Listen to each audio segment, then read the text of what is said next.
के ब्रह्महरि ब्रह्मानंद एवं समस्त अभिमन्यु एवं इस दिव्य उत्सव के अंदर निमित्त बने मनोरथी परिवार, क्योंकि इस उत्सव में जो निमित्त बने हैं उनको मैं मनोरथी नहीं कहूंगा, राधा जी की कृपार्थी कहूंगा, क्योंकि राधा जी की कृपा दृष्टि जिन पे टिकी है, राधा जी की कृपा वृष्टि जिन पे हुई है, राधा जी ने जिनको अपने चरणों में जगह दी है, वो ही इस आयोजन में जुड़ सकते हैं।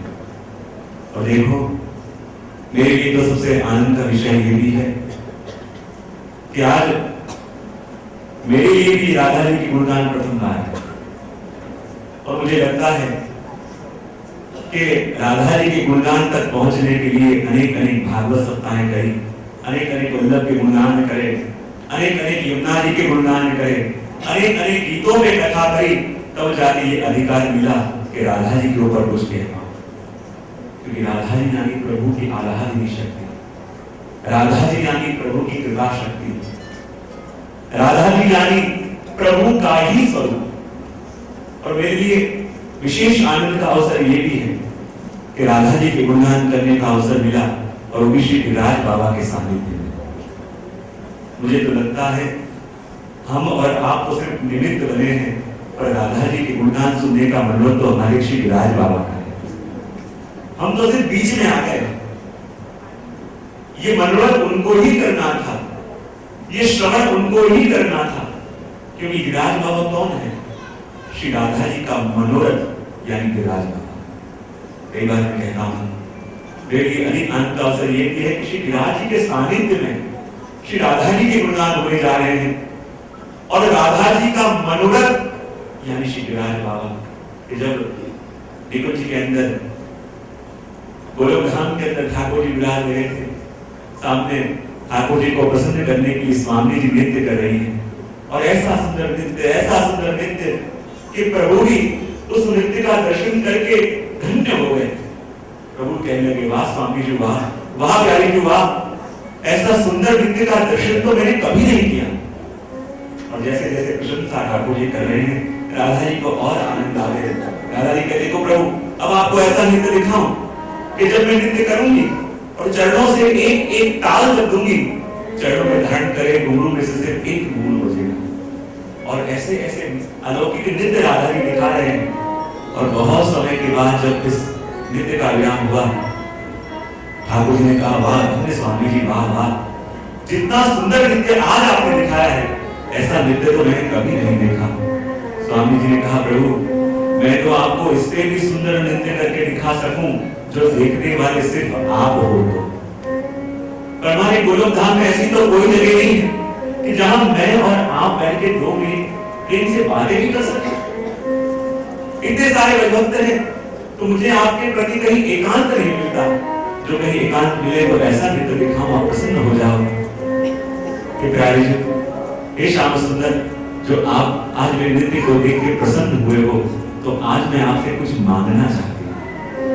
तो उन्होंने कहा, अरे प्यारी जी, आप उसे मांगना चाहती हो? बोले, हाँ स्वामी, बोले क्या चाहिए कहो। और जैसे राधा जी ने बोलना प्रारंभ किया, हे प्रभु, गोलोक धाम में कोई ऐसा स्थान हो जिसमें अनेक अनेक कुंज निकुंज हो, ऐसा स्थान हो जो आप ही की तरह श्याम वर्ण हो, जो ऐसा स्थान हो जिसमें अनेक अनेक कंदराएं हैं, जहां मैं बैठ के आपके संग वार्तालाप कर सकूं, अनेक रंग बिरंगी पंछी जहां आके गाते हो, जहां सुंदर झरने हो। स्वामी जी वर्णन करती गई, और ठाकुर जी नेत्र बंद करके स्वामी जी के मन में जागे हुए मनोरथ को हृदय में ठाने लगाए हैं। और जैसे ही स्वामी जी का वर्णन पूरा हुआ, ठाकुर जी ने नेत्र खोले, और जैसे ही नेत्र खोले, प्रभु के हृदय में से एक तेज पुंज प्रकटा, और गोलोक धाम की भूमि को छूते ही उस तेज पुंज ने विशाल स्वरूप धारण कर लिया, 100 योजन का स्वरूप धारण किया। और जैसे ही प्रभु ने उनका स्पर्श किया, वो स्थिर हुए, जिसमें 100 शिखर हुए, और उन्हीं का नाम पड़ा श्री गिरिराज बाबा। तो गिरिराज बाबा कौन है? गिरिराज बाबा और कोई नहीं, और स्वामी जी के मन में जागा हुआ मनोरथ ही गिरिराज बाबा। और जब गिरिराज बाबा के दर्शन करने जावे, तो ये ना विचार करें कि अपन ने कोई विराट स्वरूप के दर्शन करें। ये मानो हमारे नेत्रों के कैसे सौभाग्य, हमारे नेत्रों का कैसा भाग्य इस मामली जी के मन में जागे हुए उस मनोरथ को अपन साकार रूप से देख पा रहे हैं। और ये श्री राधा जी का स्वरूप क्या है, और वही गिरिराज बाबा यानी राधा जी का मनोरथ, और ये राधा जी का गुणगान यानी श्री गिरिराज बाबा का मनोरथ। तो गिरिराज बाबा के सबसे प्यारे राधा जी और राधा जी के भी सबसे प्यारे श्री गिरिराज बाबा है।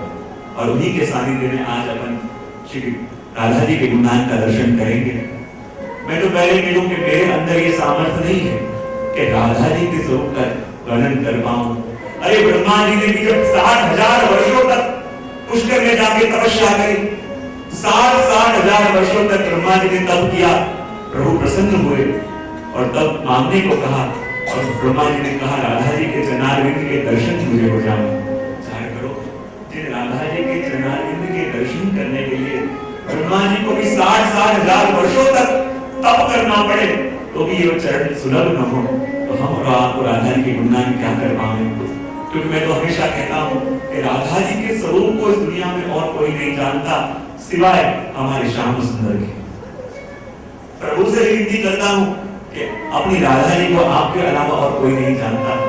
और यदि राधा जी के स्वरूप को आप प्रकट करना चाहते हो, राधा जी के स्वरूप का वर्णन अपने जीवों से करना चाहते हो, तो हे प्रभु आप ही हृदय में पधारो और आप ही हृदय में विराज के अपनी सबसे प्यारी, अपनी प्राण प्यारी श्री राधा का यशोगान करें। राधा का वर्णन करने का सामर्थ्य हमारे और आपके अंदर नहीं है। बड़े बड़े ग्रंथ, बड़े बड़े शास्त्रकार भी जिसका वर्णन करते करते थक जाते हैं, पर राधा जी के स्वरूप का पार नहीं पा सकते। क्योंकि राधा जी कौन? जिसके आधीन स्वयं भगवान है। जान करो, हम तो मस्तक पे जो तिलक करें वो क्या है? बोले ठाकुर जी के चरणों का चिन्ह। और जो ठाकुर जी अपने मस्तक पे धारण करे वो क्या है? बोले राधा जी के चरणों का चिन्ह। और जो चरणारविंद को प्रभु अपने मस्तक पे धारण करते हैं और मस्तक पे धारण करके प्रभु भी धन्य हो जाते हैं। प्रभु कहते हैं कि मैं वैसे ही एक पूरा कागज हूं, लेकिन कोरे कागज के ऊपर जब गवर्नमेंट की मोहर लगे तो उस कागज का मूल्य बढ़ जाता है। और प्रभु ने कहा मैं तो रस रूप हूं, जब राधा जी के चरण आके मेरे मस्तक पे टिके तब जाके मैं पुष्ट होता हूं और पुष्टि लीला करने के लिए समर्थवान होता हूं। तो ऐसे राधा जी, उनके गुणगान का वर्णन अपन करेंगे, प्रभु कराएंगे अपन तो क्या कर सकते हैं। क्योंकि कहते हैं हमारे गहरा भाई कहते हैं जगत जपे नृप नाम रयो जश सगड़े फैली। जगत जपे नृप नाम रयो यश सगड़े फैली, पर बटरानी नु नाम लहे जे रहे रंग में। तेरा भाई क्या कहते हैं? जैसे कोई बहुत बड़े देश का राजा, जिस राजा को सब लोग देख पावे, उनके बारे में सब समाचार जानते हो, पढ़ते हो, तो उस बहुत बड़े राजा का गुणगान तो हर कोई कर सकता है। उस बहुत बड़े राजा का वर्णन तो हर कोई कर देगा, हर कोई उसके गुणगान कर पाएगा। लेकिन उस राजा की जो रानी है उसके गुणगान कौन गा पाएगा? उसके स्वरूप का वर्णन कौन कर पाएगा? कि जिसको राजा ने अपने अंतःपुर में आने की आज्ञा दी है। राजा को सब जानते हैं, सभी के लिए राजा सुलभ है, इसलिए उसके गुणगान गाने का सामर्थ्य हर एक के अंदर है। लेकिन राधा जी के गुणगान कौन गा पावे? राधा जी के गुणगान कौन सुन पावे? कि जिसको प्रभु ने अपने अंतःपुर में आने की आज्ञा दी। क्योंकि भगवान को तो सब जानते हैं, भगवान हर एक को गुणगान करते हैं, भगवान को हर कोई देखता है, हर कोई उनके गुणगान गाते हैं। लेकिन राधा जी के गुणगान वही सब सुन पावे, राधा जी के गुणगान वही कर पावे कि जिसको प्रभु ने अपने अंतःपुर के अंदर प्रवेश दे दिया है, जिसके ऊपर प्रभु ने भरोसा कर लिया है, वो राधा जी के गुणगान में आके बैठ जाए। और मैं तो हमेशा कहूँ राधा जी कौन है? राधा जी यानी प्रभु का सुख। कौन है? राधा जी यानी प्रभु का सुख। और मुझे तो लगता है कि कृष्ण सेवा समिति ने आज कृष्ण की सबसे बड़ी सेवा करी है कि इस समिति के द्वारा प्रभु के सामने राधा जी के गुणगान। क्योंकि प्रभु का सुख ही राधा, कृष्ण का सुख ही राधा। न राधा के बिना कृष्ण रह सके, न कृष्ण के बिना राधा रह सके। जब राधा जी ने भी प्रभु से कह दिया कि प्रभु अब मैं आपके संग नहीं आऊंगी, आपके बिना रहना चाहती हूँ, तब प्रभु ने कहा राधा जी आप मेरे बिना रह भी नहीं सकती, चाहो तो भी नहीं रह सकती। राधा जी ने कहा कैसे? कहा ऐसे करो, आप अपना नाम लिख के देखो। और जैसे ही राधा जी ने अपना नाम लिखा, क्या लिखा? कृष्ण पुजारी ने कानों के कानों काना बाद में भी राधा जी से प्रभु ने कहा, प्रभु राधा जी आप यदि मेरे बिना रहना चाहो तो भी रह नहीं सकती, क्योंकि आपके नाम में भी र के बाद काना और ध के बाद भी, और जिसके नाम में ही र के बाद भी काना, ध के बाद भी काना, जिसके नाम में ही काना है, वो काना के बगैर कैसे रह पाओ? अरे राधा जी मैं तो आपके वश हूं, मैं आपके बिना न रह पाऊं और आप मेरे बिना न रह पाऊं। उनको लगे यदि राधा जी का इतना गुणगान हर जगह होता है तो अन्य जगह जितने भव्यता से राधा जी का गुणगान होता है, राधा जी के उत्सव मनाए जाते हैं, अपने पुष्टि मार्ग में क्यों थोड़ा कम रहता है? किसी ने गोसाई जी से पूछा आके के हमारे और जगह राधा जी का इतना महिमा है, इतना गुणगान होता है, तो आपके वहां थोड़ा कम को देखने को मिलता है। तो गोसाई जी ने एक ही कहा, तुम्हारे वहां तुम रसाने के हो तो तुम्हारे लिए राधा जी वो तो बेटी है, लेकिन हमारे लिए राधा जी हमारी पुत्र वधू है। पसंद नहीं आता कि जब गोसाई जी के वहां वो चूड़ी बेचने वाला आया, चूड़ी बेचने वाला आया और गोसाई जी ने कहा कि मेरी सातों पुत्र बहू हैं, पुत्र वधू हैं, उन जिसको जो भी चूड़ी अच्छी लगे उसको वो चूड़ी पहना। चूड़ी वाला अंदर गया, एक एक करके सबको चूड़ियां जिसको जो पसंद आई दे दी। वापस आए और कहा गोसाई जी से कृपानाथ आपकी 8 पुत्र वधुओं को मैंने चूड़ियां दे दी। श्री गोसाई जी ने कहा मेरे लाल जी है 7 पुत्र वधु है 7, तो ये 8वीं कौन है? बोले 7 ही मेरे पुत्र वधु। बोले नहीं 8वीं ये है, और 8 पुत्र वधु को मैं ये चूड़ियां पहना के आया।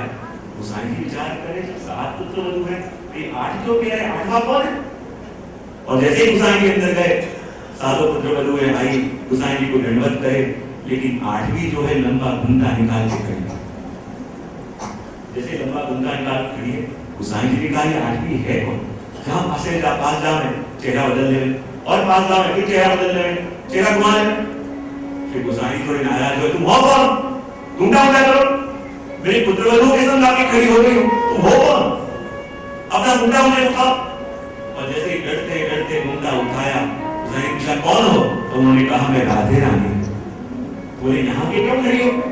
तो राधा जी ने कही कृपानाथ यदि आप मेरे स्वामी की सेवा अपना पुत्र मान के करते हो, बाल भाव से करते हो, जो मेरे स्वामी आपके बालक हुए तो मैं आपकी कौन हूँ? इसलिए उसी मार्ग के अंदर भी हमारे राधा जी इतने प्रिय है, और जो प्रिय हो उसको मूल नाम से नहीं बुलाते, इसलिए अपने वहां कहते हैं स्वामी जी। तो कहते हैं राधा जी कौन है, राधा जी का स्वरूप क्या है? 2-3 दिन अपन यहाँ राधा जी का गुणगान करेंगे, सुनेंगे। एक बात ध्यान रख लेना, भूल जाना ये दिनों कि अपन हैदराबाद में, ये सोचना अपन ये 3 दिन बरसाना के अंदर है, क्योंकि राधा जी का गांव कौन सा है? अभी राधा जी का प्राकट्य उत्सव कितना सुंदर, छोटी छोटी बालिकाओं ने मानो एक साथ इतनी सारी राधा जी आ गई अपने प्रभु को रिझाने के लिए, कितना सुंदर नृत्य किया। तो ये दिनों भूल जाना कि अपन हैदराबाद में, ये मानना अपन बरसाना में है। और बरसाना यानी क्या? मैं हमेशा कहता हूं बरसाना यानी कोई यूपी का गांव नहीं, बरसाना यानी ब्रज का कोई भाग नहीं, बरसाना यानी प्रभु से करी हुई विनती कि प्रभु आपकी कृपा बरसाना, आपकी कृपा वृष्टि को बरसाना, आपकी रस वृष्टि को बरसाना, आपकी स्नेह वृष्टि को बरसाना। ये नाम बरसाना ये कोई गांव का नहीं, पर बरसाना नाम में ही विनती है प्रभु से, बरसाना नाम के अंदर ही प्रभु से निवेदन है कि प्रभु आपकी कृपा वृष्टि करो और जीवों को धन्य करो। और इसलिए बरसाना नाम भी देखो, ब यानी ब्रज, र यानी राधा, स यानी सखी और सखाएं, और न यानी नंद नंदन। उस बरसाना नाम के अंदर मानो सभी की कृपा आ जाए, मानो ठाकुर जी भी आ गए, ब्रज भी आ गए, सखियां भी आ गई, प्रभु का पूरा परिकर भी आ गया इस बरसाना नाम के अंदर। और इसलिए श्री राधा जी के स्वरूप का वर्णन करने का अपन प्रारंभ करें। आपको ले जाता हूं बरसाना से सीधे द्वारिका, क्योंकि बरसाने की इस लीला को जानने के लिए आपको द्वारिका आना पड़ेगा। द्वारिकाधीश द्वारिका में विराज रहे हैं। मानो आपकी आयु भी 125 वर्ष के करीब हो चुकी है। धीरे धीरे आपकी आंखों के सामने ही यादवों का संहार हो रहा है। आपकी आंखों के सामने ही एक एक करके सारे यादवों का, यदुवंश का निर्मूलन हो रहा है। भगवान को समाचार मिल रहे हैं, प्रभु भी दुखी है, प्रभु को भी हृदय में बड़ी पीड़ा हो रही है, प्रभु को भी बड़ा क्षोभ हो रहा है। एक एक करके सारे हमारे वंश के लोगों का निर्मूलन हो रहा है। और कहते हैं तभी अनायास क्या हुआ, देवता आए और देवताओं ने आके भगवान की स्तुति करी, प्रभु अब आपको स्वधाम पधारने का समय हो गया है। हे प्रभु, इस भूतल की लीला का आप त्याग करो और भूतल की लीला का त्याग करके प्रभु आप स्वधाम गमन करो। भगवान ने भी निश्चय कर लिया कि इस भूतल का त्याग करके अब मुझे मेरे स्वधाम पधारना है। लेकिन जिस दिन प्रभु के मन में ये विचार आया मुझे स्वधाम गमन करना है, उस दिन से प्रभु को नींद आनी बंद हो गई। और जब भी प्रभु सो रहे हैं और प्रभु की मनोवृत्ति एक एक वस्तु का चिंतन कर रही है। प्रभु विचार कर रहे हैं कि मैं इस जन्म के अंदर आया हूं, इस अवतार को लेके आया हूं और हरे के मनोरथ पूरे करने के लिए आया हूं, हरे की मनोकामनाएं पूर्ण करने के लिए मैं आया हूं। कहीं इस अवतार के अंदर किसी का कोई मनोरथ अधूरा तो नहीं है। और जब ये चिंतन प्रभु रोज रात्रि को कर रहे हैं और करते करते जैसे जैसे प्रभु युवा अवस्था से बाल अवस्था और बाल अवस्था से होते होते मानो द्वारिका लीलाएं सारी श्रवण करी, सारी चिंतन करी, वहां से मथुरा की लीलाओं में गए। भगवान ने कंस को मारा था, कंस को मारने के बाद पूरे मथुरा नगरी के अंदर हल्ला मच गया था कि भगवान अब राजा बनेंगे। भगवान ने उग्रसेन को राजा बनाया। भगवान और पीछे गए, अक्रूर जी प्रभु को लेने के लिए गए थे ब्रज में, और अक्रूर जी प्रभु को लेने के लिए ब्रज में गए थे। और जब वे लोग लेके आ रहे थे, सभी गोपियां रो रही थी, मैया रो रही थी, नंद बाबा रो रहे थे।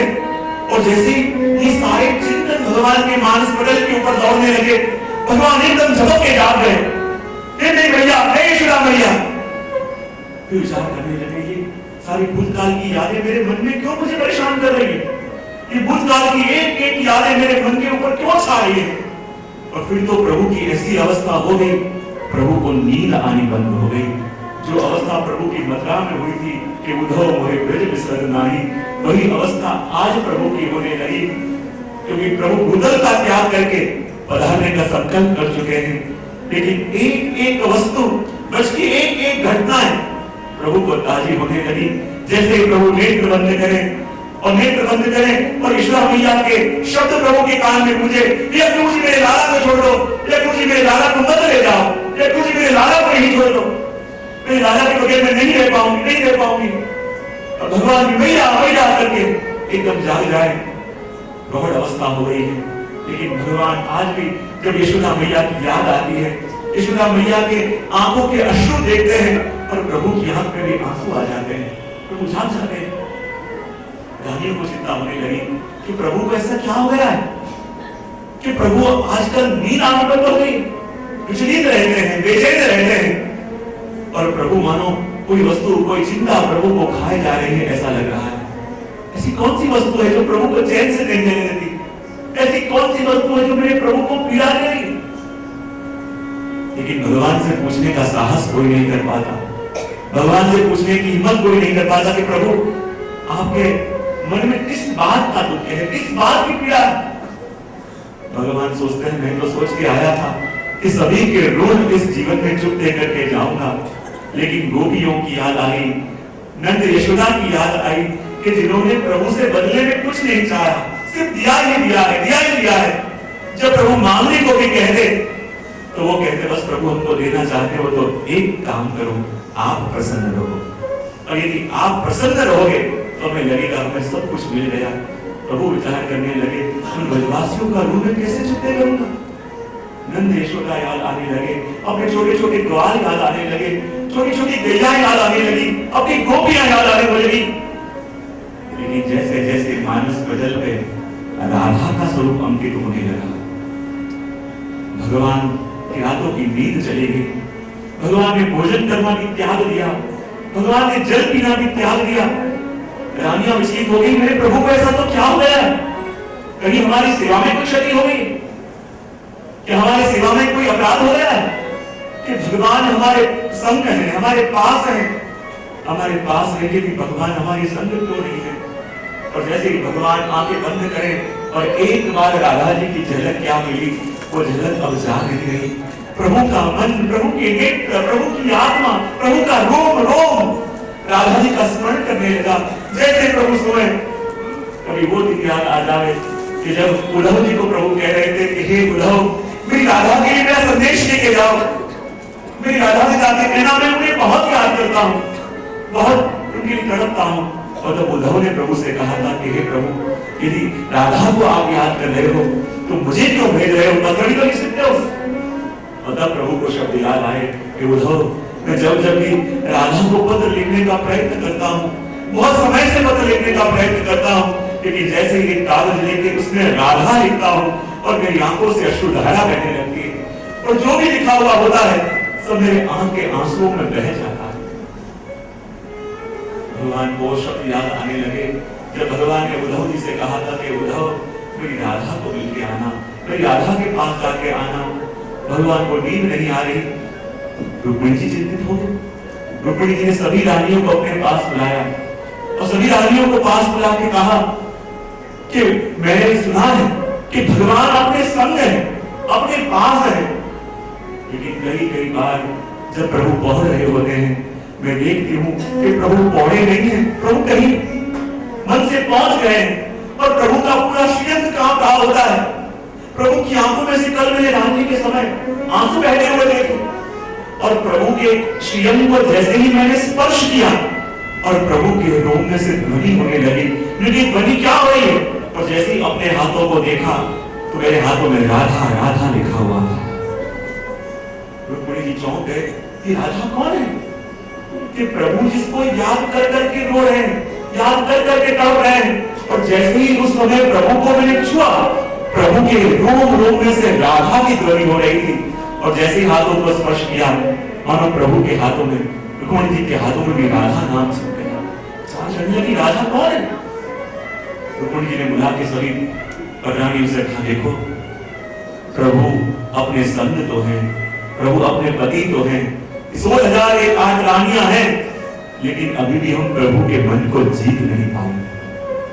हमको लगता है अभी भी हमारे प्रेम में कुछ कमी रह गई है, अभी भी हमारे प्रेम में वो शुद्धता नहीं आई कि जो प्रभु को अपने पास बांध सके। भगवान हमारे संग हैं, अपने संग हैं, प्रभु हमको मिले तो हैं, अभी भी हम प्रभु को पा नहीं सके। क्यों? प्रभु रात को सोते समय भी किसी का नाम मुंह से लेते हैं, तो कौन है? रानियों ने कहा कोई राधा नाम की कन्या है। रुक्मिणी जी कहते हैं, मैंने भी सुना था कि जब भगवान ब्रज में रहते थे तो किसी एक ग्वालन के संग प्रभु की प्रीति थी जिसका नाम राधा था। लेकिन उस ग्वालन में ऐसा तो क्या था कि भगवान द्वारिका में आ गए, प्रौढ़ अवस्था हो गई, आपके पुत्र के पुत्र, कितनी परंपरा आगे बढ़ गई है, तो फिर भी भगवान इस समय भी उस बचपन की कोई सखी को याद कर करके रो रहे हैं। ये बात मेरे समझ में नहीं आती। बचपन की कोई सखी को याद कर करके भगवान आज भी आंसू बहा रहे हैं, ये बात मेरे समझ में नहीं आ रही। सभी रानियों चर्चा करने लगी, चिंतित हो गए। लेकिन रानियों ने सोचा अभी तो प्रभु कहीं बाहर गए हुए हैं, लेकिन प्रभु के मन में क्या चल रहा है हम कैसे जाने? प्रभु के मन में क्या पीड़ा है हम कैसे जाने? उद्धव जी भी नहीं है, कम से कम उद्धव जी होते तो हमको बता दे तो सही कि प्रभु के मन में क्या चल रहा है, प्रभु के मन में क्या पीड़ा है, अब क्या कैसे जाने, कैसे करके जाने? सभी रानियां कहने लगी अभी तो भगवान कहीं बाहर पधारे हैं, लेकिन कल प्रभु पधारने वाले हैं। मुझे लगता है सखियों बहनों, अपन हिम्मत करके प्रभु के पास जाएं और जाके पूछे, भले प्रभु हम आपकी पत्नियां हैं, भले प्रभु हम आपकी दासियां हैं, लेकिन हम ये जानती हैं कि हमारे पास रह के भी आप हमारे हो नहीं सके। हमारे पास रह के भी हमें लगता है कि आप किसी और के हो, हमारे संग रह के भी हमें लगता है कि आप किसी और की अमानत हो, जो हमारे संग यहाँ रह रहे हो, तो यहाँ रह के आपको प्रभु सुख नहीं मिल रहा। कृपा करके बताओ प्रभु वो राधा कौन है? कृपा करके बताओ प्रभु राधा कौन है कि जिसको याद करके आप होते हो? रानियां कहने लगी, कल प्रभु जब आएंगे हम सब प्रभु के संग करेंगे और प्रभु के पास जाके ये बात प्रभु से स्वयं पूछेंगे।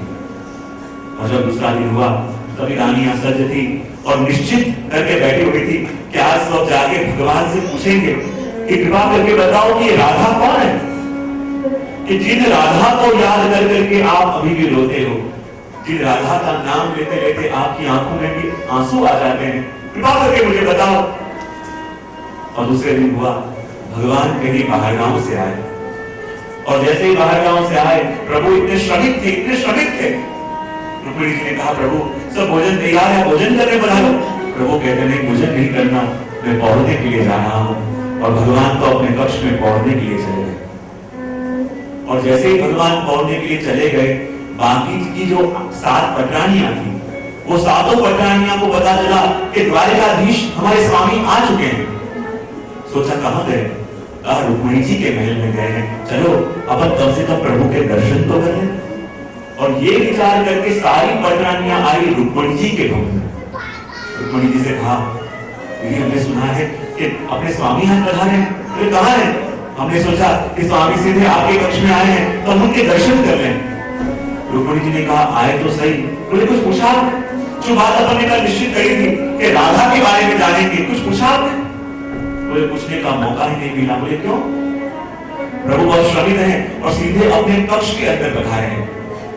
7 पटरानियों ने कहा, देवी यदि प्रभु अंदर पधार के प्रभु के दर्शन तो नहीं होंगे, तो इतने दिन से प्रभु बाहर थे, यदि आप आज्ञा करो तो भगवान के सिर्फ मुखारविंद का दर्शन करके हम चले जाएंगे। उन्होंने कहा ठीक है, यदि प्रभु के मुखारविंद का दर्शन करना चाहते हो तो भले दर्शन आके करो। और जैसे ही सभी रानियां प्रभु के मुखारविंद का दर्शन करने के लिए भगवान के कक्ष के अंदर गई, क्या देखा? भगवान सोए हुए तो हैं, पर यहाँ से वहां लौट रहे हैं, यहाँ से वहां करवटें बदल रहे हैं और प्रभु के नेत्रों से दर-दर आंसू बह रहे हैं। रानियों से संदेह हुआ, प्रभु की क्या अवस्था हो रही है? और प्रभु का मानस पटल मानो पहुंच गया। वृंदावन के अंदर जहां राधा जी बैठी हैं, सभी सखियां बैठी हैं और सभी सखियां बैठ के राधा जी के संग कह रही हैं, राधा जी देख रही है कि ऊपर चांदनी रात है, लेकिन चांदनी रात को देख के राधा जी कह रही हैं, पिया बिन नागिन कारी रात, पिया बिन नागिन कारी रात। तो सखियों ने राधा जी से पूछा, अरे राधा जी आज तो चांदनी रात है, तो फिर आप ऐसे क्यों कह रही हो कि पिया बिन नागिन कारी रात? तो राधा जी कहते हैं, अरे सखियों तुम जानती नहीं हो, जब नागिन किसी को डसने के लिए आती है तब तो शाम लगती है, लेकिन जब किसी को डस के जा रही हो तो वो श्वेत लगती है। और ये रात्रि वो है कि जिस रात्रि ने प्रभु के दियों पे मुझे डसा है, और मुझे डसा है, जब डसने आई तब तो शाम थी, लेकिन डस के ये रात्रि जा रही है, इसलिए ये धवल लग रही है, इसलिए ये श्वेत लग रही है। और जहां प्रभु के मन में एक एक राधा जी की बातें आने लगे और राधा जी और गोपियां बात कर रही हैं, गोपियों ने कहा, राधा जी आज इतने इतने वर्ष हो गए, इतना इतना समय व्यतीत हो गया, क्या आज भी आप उस श्याम सुंदर को भूल नहीं पाए? तो राधा जी ने कहा, जिसने अपना मन ले लिया हो, चित्त ले लिया हो, इंद्रियों का हरण कर लिया हो, उसको मैं कैसे भूल पाऊं? और भगवान को दृश्य याद आ गया कि जो अक्रूर जी भगवान को लेने के लिए आए और भगवान को लेके अक्रूर जी जब जा रहे थे, मार्ग में राधा जी खड़ी हुई मिली और जैसे ही राधा जी खड़ी हुई मिली, भगवान ने अपनी बांसुरी राधा जी के हाथ में दी और कहा, राधा तुम ही हो जिसके लिए मैं बांसुरी बजाता था, राधा तुम ही हो जिसके लिए ये बांसुरी का नाद मैं करता था, लेकिन अब मुझे ब्रज छोड़ के सदा के लिए जाना होगा। पता नहीं राधा अब के आपसे मिलन हो कि न हो, राधा जी अब मिलना हो कि न हो, मैं तो आपको कुछ दे नहीं पाया, मुझे क्षमा करना। राधा जी ने आंखें बंद कर ली। राधा जी पूछने लगे, श्याम सुंदर कुछ कहना चाहते हो? प्रभु ने कहा, हाँ राधा जी आपसे पूछना चाहता हूँ। बोले क्या? राधा सदा के लिए मैं तुम्हें छोड़ के जा रहा हूं, चाहे मिलूं कि न मिलूं, चाहे अब हमारा मिलन हो कि न हो, लेकिन मेरे रोग रोग में तुम व्यासती हो। लेकिन मैं ये जानना चाहता हूं राधा, यदि तुम मुझसे प्रेम करती हो तो बताओ मैं कहां हूं? राधा जी ने कहा, प्रभु ये जानना चाहते हो मैं कहां हूं? आप कहां हो? बोले हाँ राधा, मुझे बताओ कि मैं कहां हूं। राधा जी ने कहा प्रभु मेरे नेत्र में हो, मेरे रोम रोम में हो, मेरे मन में हो, मेरी प्रत्येक इंद्रियों में हो, मेरी आत्मा में हो, मेरे रोम रोम में आप प्रभु हो। प्रभु ने कहा राधा बता मैं कहां नहीं हूं। और राधा जी ने कहा प्रभु मेरे भाग्य में नहीं हूं। और इसलिए तो आप मुझे छोड़ के जा रहे हो। और जहां ये बात याद आ गई, राधा जी ने कहा प्रभु जब मैं आपसे कह रही हूं कि आप मेरे भाग्य में नहीं हो, लेकिन प्रभु मैं भी आपकी कुछ हूं और मैं भी आपकी कुछ लगती हूं। चाहे ये दुनिया हमारे प्रेम को कोई नाम दे ना पावे कि दे पावे, ये दुनिया हमारे प्रेम को पहचान पावे कि न पहचान पावे, पर मैं आज आपसे कहती हूं श्याम सुंदर, मेरी आज्ञा लिए बिना आप इस भूतल का त्याग कभी नहीं कर सकते। जब तक मैं आपको आज्ञा न दूं, जब तक मैं आपको न कहूं श्याम सुंदर आप जा सकते हो, वहां तक इस भूतल का त्याग आप नहीं कर सकते। प्रभु को दिया हुआ वचन याद आ गया। प्रभु सोचने लगे मैंने तो ये वचन मेरे राधा जी को दिया था कि राधा जब तक तुम मुझे आज्ञा न दोगी, तुम्हारे हाथों में हाथ रख के, तुम्हारे हाथों को थाम के जब मैं ये आज्ञा न लूं राधा मुझे अब जाने की आज्ञा दे दो। और जब तुम मुझे आज्ञा न दोगी तब तक इस भूतल को मैं त्याग नहीं कर पाऊंगा। प्रभु को दिया हुआ वचन याद आ गया कि जिसके कारण प्रभु इतने व्याकुल हो रहे थे, जिसके कारण प्रभु इतने बेचैन थे। प्रभु को मानो राधा जी कह रही है प्रभु आपने तो मुझे वचन दिया था और भूतल त्याग करके जाने का संकल्प करके बैठे। प्रभु आपने छल किया है मेरे साथ, प्रभु आपने कपट किया है मेरे साथ, क्योंकि आपने मुझे वचन दिया है। मेरी आज्ञा लिए बिना और मुझसे पूछे बिना आप इस भूतल का त्याग नहीं कर सकते। और प्रभु आपने भूतल त्याग का संकल्प कर लिया है, आप मेरे से छल कर रहे हो। प्रभु आपने मुझसे कपट किया है। भगवान कह रहे नहीं राधा मैंने कपट नहीं किया, नहीं राधा मैं छल नहीं किया। भगवान एकदम जाओ के जाग गए, राधा मुझे क्षमा कर दो, राधा मुझे क्षमा कर दो। सभी रानियां देखने लगी कि प्रभु को क्या हो गया, कि प्रभु ऐसे गंभीर क्यों हो गए, राधे राधे करके ध्वनि क्यों करने लगे। प्रभु को ऐसा क्या हो रहा है कि प्रभु किसी से क्षमा मांग रहे हैं, प्रभु किसी के आगे रो रहे हैं, प्रभु ऐसे तड़प रहे हैं। रानी आने कह रही प्रभु क्या हुआ, प्रभु क्या हुआ। प्रभु कुछ बोल न पाए। रानियां कहती बताओ प्रभु कोई स्वप्न देखा। प्रभु की आंखें भर आई है। राधा जी के नाम सुनते ही राधा जी के एक एक शब्द प्रभु के कानों में गूंज रहे हैं। रुक्मिणी जी ने प्रभु का हाथ थाम लिया, सब हमारे प्रभु के चरणों पे हाथ घिसने लगे। प्रभु बताओ क्या हुआ, प्रभु बताओ क्या हुआ। प्रभु बोलना चाहते हैं राधा, लेकिन प्रभु के मुख से राधा नाम नहीं आ पा रहा। प्रभु का कंठ अवरुद्ध हो गया है, प्रभु की आंख में से दर्द आंसू बह रहे हैं। प्रभु का पूरा शरीर पसीना से भर गया है, लेकिन प्रभु के मुख में राधा नाम नहीं आ पा रहा।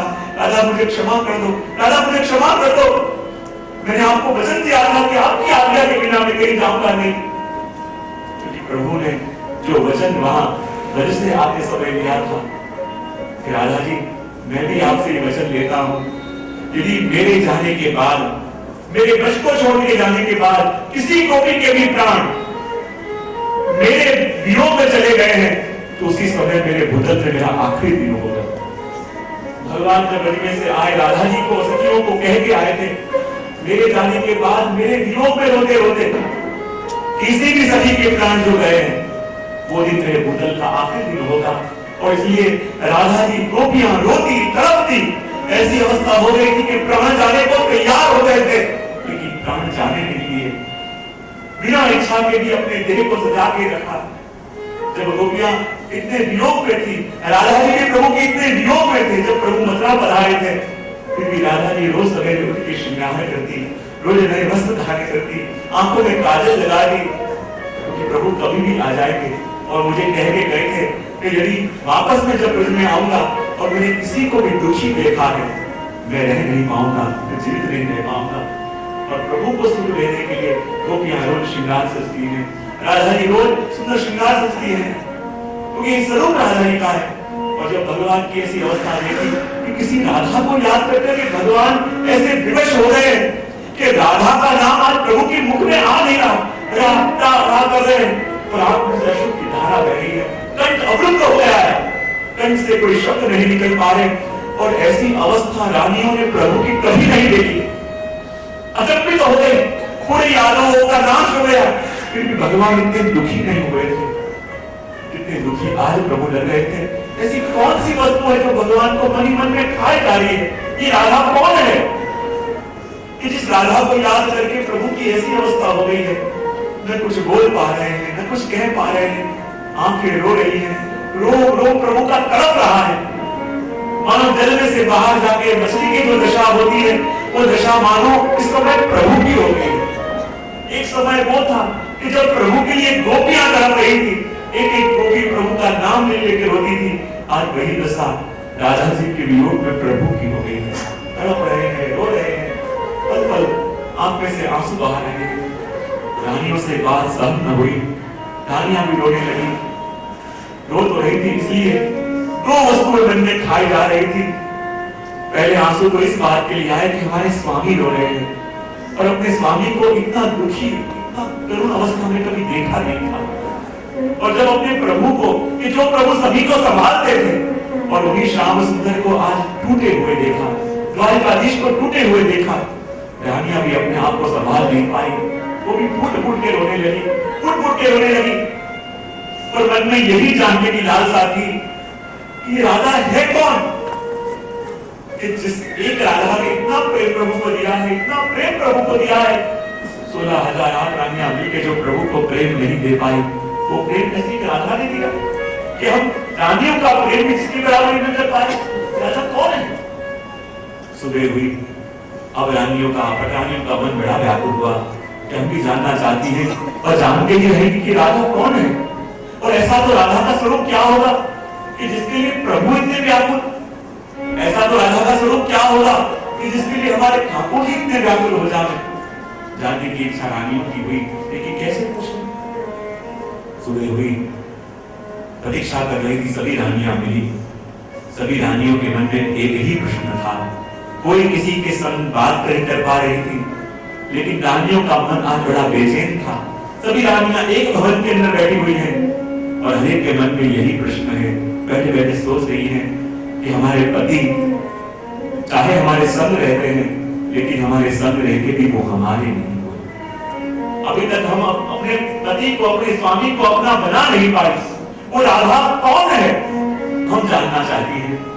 प्रभु से पूछा, प्रभु हमने रात को देखा कि आप अचानक स्वप्न में जाग गए और आपको आप बोल रहे थे राधे राधे राधे। प्रभु कृपा करके बताइए, हम भी जानना चाहते हैं कि ये राधा कौन है, ये राधा कैसी थी, ये राधा का स्वरूप क्या है, कृपा करके आप बताइए। भगवान कहते हैं, इतना सामर्थ्य मेरा भी नहीं है कि उसके बारे में कुछ कह पाऊं, इतनी अवस्था मेरी भी नहीं है कि उसका वर्णन कर पाऊं, तो मेरी भी आराध्या है। भगवान तो ये बात कह के चले गए, लेकिन इस बातों से रानियों को संतोष न हुआ। वो तो जानना चाहती थी कि वो राधा कौन है। हम जान के रहेंगे कि जिस राधा ने हमारे स्वामी को अभी तक ऐसा मोह रखा है कि हमारे संग रह के भी